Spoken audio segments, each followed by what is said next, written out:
मागील कित्येक दशकं पुण्याच्या PMPLला जीवनवाहिनी म्हणून पुणेकरांनी मान्यता दिलेली होती, परंतु आता पुणे मेट्रोचं जाळं ज्या पद्धतीने विकसित होतंय ते पाहता आगामी काळामध्ये निश्चितचपणाने पुणे मेट्रो ही पुणेकरांची जीवनवाहिनी बनेल. आपण आता पुणे मेट्रोमध्ये आहोत आणि याच पुणे मेट्रोमध्ये ही गर्दी देखील आहे आणि स्वतः केंद्रीय राज्यमंत्री मुरलीधर मोहोळ देखील याच मेट्रोमधून प्रवास करतायत. आपल्यासोबत स्वतः अण्णा आहेत. आपण अण्णांसोबत बातचीत करणार आहोत. अण्णा, मेट्रोचं जाळं विकसित झालेलं आहे. पुणे मेट्रोमध्ये तुम्ही प्रवास करताय, निवडणुका आहेत, प्रवाशांशी देखील संवाद साधताय. हे आज तोच मुद्दा होता. आज आपल्याही काही सहकाऱ्यांनी हा विचार केला की संवाद आपल्याला करायचा, सर्वांना थोडा वेळ, तर मग मेट्रोमध्ये प्रवास करूया म्हणून मेट्रोत प्रवास केला. आज तसा 2 लाख पुणेकर मेट्रोत प्रवास करतायत. त्यातलेच आपण काही जण आहोत. आज मला आनंद वाटतो की बघा 32 किलोमीटरचा मेट्रो मार्ग आज पुण्यात झाला. माननीय मोदीजींच्या नेतृत्वामध्ये पुण्याची मेट्रो सुरू झाली. देवेंजींच्या त्याच्यात अथक प्रयत्न होते. त्यामुळे पुणेकरांना हे माहिती आहे की या सगळ्या निवडणुकीच्या काळात आता वेगवेगळे स्टेटमेंट्स येत आहेत, पण पुणेकरांना ह्याची कल्पना आहे की पुण्यातली मेट्रो ही केवळ आणि केवळ माननीय मोदीजींच्या नेतृत्वात आली, माननीय देवेंजींच्या प्रयत्नातून आली आणि भारतीय जनता पार्टीच्या सरकारच्या काळामध्ये झाली.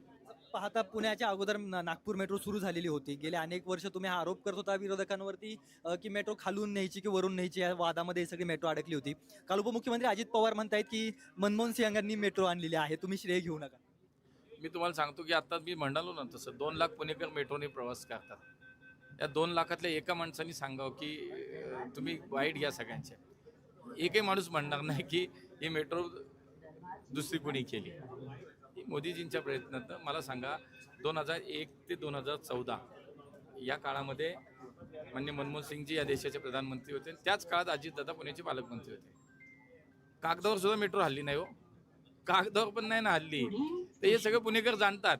मोदीजी यावे लागले, 2014 साल उजाडावं लागलं आणि त्यावेळेला त्यातल्या सगळ्या तांत्रिक, कायदेशीर ज्या काही सगळ्या अडचणी होत्या, ज्या काही बाकीच्या सगळ्या प्रक्रिया होत्या, त्या सगळ्या पूर्ण झाल्या आणि भूमिपूजन मोदीजींनी केलं, उद्घाटन मोदीजींनी केलं. 32 किलोमीटरचे मार्ग तयार झाले. आज 120 किलोमीटरचे प्रस्तावित सगळे मार्ग वेगवेगळ्या टप्प्याने होते. आता त्यांची स्थिती आहे. आज आपण जर पाहिलं DPR झालेत, काहींची टेंडर झालेत, काहींच्या केंद्रीय मंत्रिमंडळाच्या मंजुरी झाल्यात, काहींचे नवीन DPR तयार होत आहेत. हे विजन आहे, हे काम केले भारतीय जनता पार्टी. आता जेव्हा पालकमंत्री म्हणतात, मला तर तुम्ही त्यांनाच प्रश्न विचारा की मनमोहन सिंगांनी केली असेल असं तुमचं मत असेल तर मोदीजींच्या नेतृत्वाने कर्तृत्व तुम्हाला काही शंका असेल तर ती सांगावी, तुम्ही विचारा. त्रिकुटावरती जास्त त्यांचा भर आहे की पुण्यातले त्रिकूट जे आहेत त्यांच्यावरती आक्षेप आहे. ते बोलतायत खरं तर. मुद्दा नाही ना काही. आता काय मुद्दा आहे? मुद्दा काय आहे? पुणेकरांनी यांना 2017 साली नाकारलं आहे, सत्तेतनं बाहेर काढलं आणि भारतीय जनता पार्टीला सत्ता दिली. 5 वर्ष आम्ही इतकं काम केलंय की मला विश्वास आहे पुन्हा एकदा पुणेकर या शहराचं काम करण्याची संधी भारतीय जनता पार्टीला देतील. 100% पुण्याचा महापौर भाजपचा होणार आहे.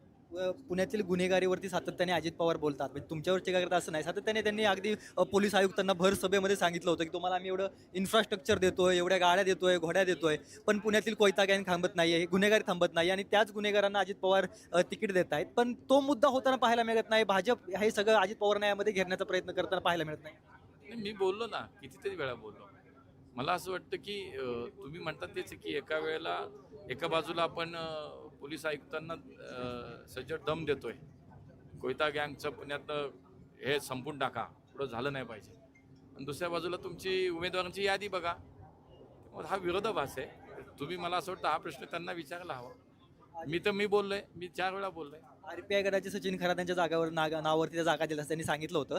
सचिन खरात यांनी थोड्या वेळा माध्यमांशी प्रतिक्रिया दिली, त्यांनी बाईट दिलाय. त्यांनी सांगितलंय, सचिन खरात म्हणतायत की माझा आता कोणालाही पाठिंबा नाहीये, सन्मानपूर्वक जागा मला अजित पवारांनी दिल्या नाहीत, त्यामुळे मी आता निवडणुकीतून माघार घेतोय, निवडणूक आम्ही लढवत नाहीये.